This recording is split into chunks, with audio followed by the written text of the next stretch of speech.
Very warm welcome to our YouTube channel Hindi knowledge में। सलाम और प्रणाम के साथ स्टार्ट करते हैं अपने आज के इस न्यूज सेशन को। इलाहाबाद हाई कोर्ट के नए चीफ जस्टिस के रूप में निम्न में से किसे नियुक्त किया गया है?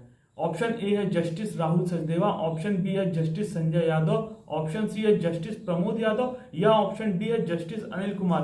तो जो इसका राइट आंसर है वो है option B justice Sanjay Yadav.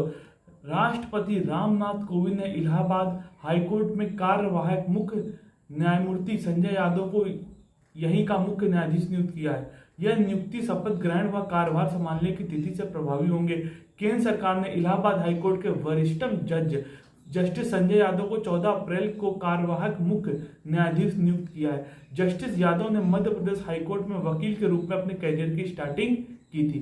चलिए बढ़ते हैं नेक्स्ट क्वेश्चन की ओर। ऑप्शन जो क्वेश्चन 2 है, इंग्लैंड में के निम्न में से कौन सा बॉलर ने एलिस्टर कुक के रिकॉर्ड को तोड़कर देश के सबसे ज्यादा मैच खेलने का नया रिकॉर्ड बनाया है? तो ऑप्शन ए है जेम्स एडरसन, ऑप्शन बी है ओली रॉबिन्सन, ऑप्शन सी है जोफ्रा आर्चर और ऑप्शन डी है जोस बटलर। तो इसका जो राइट आंसर है वो जेम्स एडरसन। सबको पता है बहुत पुराने खिलाड़ी हैं और बहुत अच्छे खिलाड़ी भी हैं।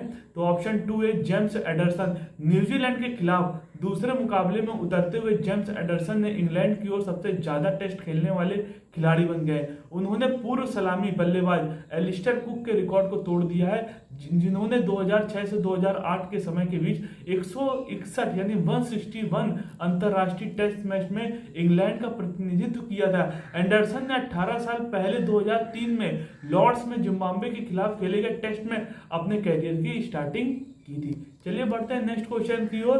क्वेश्चन नंबर 3, निम्न में से किस राज्य सरकार ने असंगठित क्षेत्रों के श्रमिकों के लिए ई निर्माण पोर्टल एवं मोबाइल ऐप को लॉन्च किया है? ऑप्शन ए है बिहार, ऑप्शन बी है पंजाब, ऑप्शन सी है झारखंड और ऑप्शन डी है गुजरात। तो इसका जो राइट आंसर है वो है ऑप्शन डी गुजरात। गुजरात सरकार ने हाल ही में अंतरराष्ट्रीय क्षेत्र के मजदूरों को ऑनलाइन रजिस्टर के लिए एक वेब पोर्टल को या एक मोबाइल ऐप को लॉन्च किया ताकि इन लोगों को कल्याण योजनाओं का लाभ मिल सके और स्मार्ट कार्ड इनको प्रदान किए जा सके।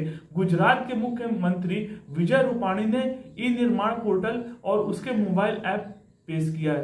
राज्य में असंगठित क्षेत्र के लगभग 9.20 लाख मजदूर पहले से रजिस्टर हैं और यू विन कार्ड दिए जा चुके हैं। चलिए बढ़ते हैं नेक्स्ट क्वेश्चन की ओर। क्वेश्चन नंबर 4, विश्व बैंक ने भारत की अर्थव्यवस्था को 2022 में कितने प्रतिशत की दर से बढ़ने का अनुमान लगाया है? तो क्वेश्चन नंबर जो 4 है हमारा, उसका पहला ऑप्शन है 4.5%, ऑप्शन बी है 7.5%, ऑप्शन डी है 9.5% और ऑप्शन डी है 8.5%। तो इसका जो राइट आंसर है वो 7.5% है, यानी ये विश्व बैंक के हिसाब से 7.5%। तो विश्व बैंक ने भारत की अर्थव्यवस्था को 2021 में 8.3% से 2022 में 7.5% की दर से बढ़ने का अनुमान लगाया है।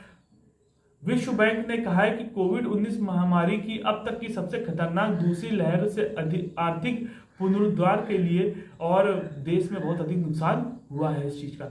चलिए आगे बढ़ते हैं, नेक्स्ट क्वेश्चन पर आते हैं। क्वेश्चन नंबर 5, भारतीय रिजर्व बैंक के डिप्टी गवर्नर महेश कुमार जैन का कार्यकाल कितने साल बढ़ा दिया गया है? तो ऑप्शन ए है 3 साल, ऑप्शन बी है 4 साल, ऑप्शन सी है 2 साल और ऑप्शन डी है 1 साल। तो राइट आंसर है यहाँ पर 2 साल। रिजर्व बैंक के डिप्टी गवर्नर महेश कुमार जैन का कार्यकाल 2 साल के लिए बढ़ा दिया गया है। बात बता दें कि जैन को जून 2018 में 3 साल के लिए डिप्टी गवर्नर के पद पर नियुक्त किया गया था।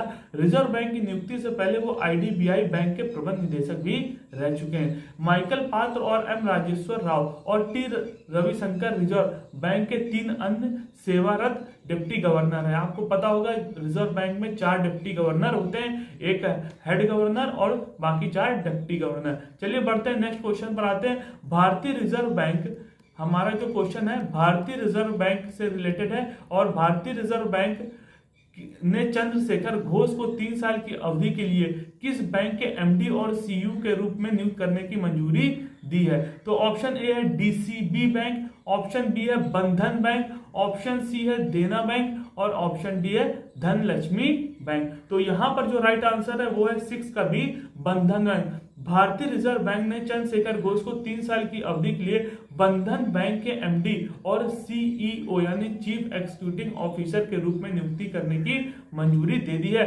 बंधन बैंक भारत के एक बैंकिंग वित्तीय सेवा कंपनी है जिसका हेड ऑफिस कोलकाता में है। घोष जो भारत के माइक्रो फाइनेंस के सबसे प्रमुख समर्थकों में से एक है, ने 2001 में एक गैर लाभकारी उद्यम के रूप में बंधन की स्थापना की थी, जो सतत आजीविका सृजन के माध्यम से वित्तीय समावेशन एवं महिला सशक्तिकरण के लिए खड़ा किया गया था। चलिए बढ़ते हैं नेक्स्ट क्वेश्चन की ओर। अमेरिकी राष्ट्रपति जो बाइडेन ने महामारी को जल्द से जल्द समाप्त करने के लिए दुनिया भर में सबसे गरीब देशों को कोविड-19 वैक्सीन के कितने मिलियन खुराक देने की घोषणा की है? तो ऑप्शन ए है 500 मिलियन, ऑप्शन बी है 400 मिलियन, ऑप्शन सी है 300 मिलियन और ऑप्शन डी है 200 मिलियन। तो इसका जो राइट आंसर है 7 का ए 500 मिलियन। अमेरिका के राष्ट्रपति जो बाइडेन ने महामारी को जल्द से समाप्त करने के लिए दुनिया भर के सबसे गरीब देशों को फाइजर कोविड-19 की वैक्सीन जो 500 मिलियन खुराक देने की घोषणा की है। अमेरिका ने 2021 के अंत तक 200 मिलियन खुराक और 2022 की पहली छमाही में 300 मिलियन खुराक वितरित करने का लक्ष्य रखा है। अमेरिका ने वैश्विक कोवैक्स गठबंधन के तहत 92 निम्न आय वाले देशों को अफ्रीकी संघ के वितरित करने के लिए 500 मिलियन फाइजर खुराक खरीदने और दान करने की प्रतिबद्धता को जाहिर किया। आते हैं नेक्स्ट क्वेश्चन पर। हाल ही में किस देश ने विदेशी प्रतिबंधों के खिलाफ एक नया कानून पारित किया है? तो ऑप्शन ए है भारत, ऑप्शन बी है नेपाल, ऑप्शन सी है रूस और ऑप्शन डी है चीन। तो इसका जो राइट आंसर है वो है चीन। चीन ने विदेशी प्रतिबंधों के खिलाफ एक नया कानून पारित किया है। इस कानून के साथ चीनी व्यापार मानवाधिकारों पर बढ़ते अमेरिका और यूरोपीय संघ के दबाव के खिलाफ अपना बचाव करता है। चीन ने अमेरिका पर चीनी फर्मों को दबाने का आरोप लगाने और जवाबी कार्रवाई को परोक्ष धमकी के बाद यह कानून पारित किया है। चीन लंबे समय से व्यापार पर प्रतिबंधों के माध्यम से अमेरिकी कानून के अतिरिक्त क्षेत्राधिकारों के बारे में शिकायत करता चला आ रहा है। चलिए क्लास आगे बढ़ते हैं नेक्स्ट क्वेश्चनों पर, लेकिन उसके पहले एक आवश्यक सूचना आप लोगों को दे दी जाए। आप लोग चैनल को सब्सक्राइब कर लीजिए और बेल आइकन को प्रेस कर लीजिए और पूरे वीडियो को देखा कीजिए जिससे आपको पूरी इंफॉर्मेशन मिले। ठीक है, आप लगातार हमारे साथ बने रहिए और सारे डेली करंट अफेयर के पॉइंट आपको दिए जा रहे हैं। आप बने रहेंगे तो हमारा हौसला बना रहता है और हम लोग भी डेली वीडियो डालने पे मजबूर हो जाते हैं। अगर वीडियो ज़्यादा नहीं चलता तो जाहिर सी बात है थोड़ा एक निगेटिव इम्पैक्ट आता है। चलिए बढ़ते हैं नेक्स्ट क्वेश्चन पर आते हैं। निम्न में से किस देश को प्रतिस्पर्धा रोगी प्राधिकरण ने गूगल पर 26.8 करोड़ डॉलर यानी लगभग 1950 करोड़ रुपए का जुर्माना लगाया है? ऑप्शन ए है जापान, ऑप्शन बी है फ्रांस, ऑप्शन सी है चीन और ऑप्शन डी है नेपाल। तो इसका जो राइट आंसर है वो है ऑप्शन बी फ्रांस।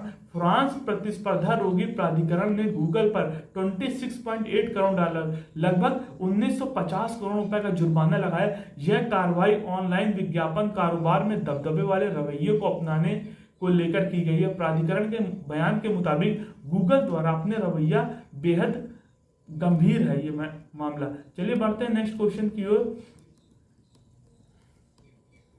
हमारा जो नेक्स्ट क्वेश्चन है, हाल ही में कौन सा देश ओपन स्काईज हथियार नियंत्रण समझौते से बाहर हो गया है? तो ऑप्शन ए है जापान, ऑप्शन बी है बांग्लादेश, ऑप्शन सी है रूस और ऑप्शन डी है चीन। तो इसका जो राइट आंसर है वो है रूस। रूस के राष्ट्रपति व्लादिमीर पुतिन ने एक ऐसे कानून पर हस्ताक्षर किया है जिसके बाद रूस औपचारिक रूप से ओपन स्काई हथियार नियंत्रण समझौते से बाहर आ जाएगा। इस समझौते के तहत सदस्य देशों को निगरानी उड़ानों की अनुमति थी। इससे पहले रूस ने उम्मीद जताई थी कि व्लादिमीर पुतिन और अमेरिकी राष्ट्रपति जो बाइडेन इस महीने जिनेवा में होने वाली बैठक के दौरान इस समझौते पर बातचीत कर सकते हैं। चलिए क्लास आज की वीडियो को हम लोग यहीं तक रखते हैं। नेक्स्ट टाइम पर या नेक्स्ट क्लास पे कंटिन्यू करेंगे और इसके आगे आपको वीडियो देंगे। लेकिन उसके पहले अगर आपको वीडियो अच्छा लगा हो तो आप इसे जरूर अपने फ्रेंड्स फैमिली के साथ शेयर करें और कमेंट और लाइक करके हमें मोटिवेट करें। Thank you class.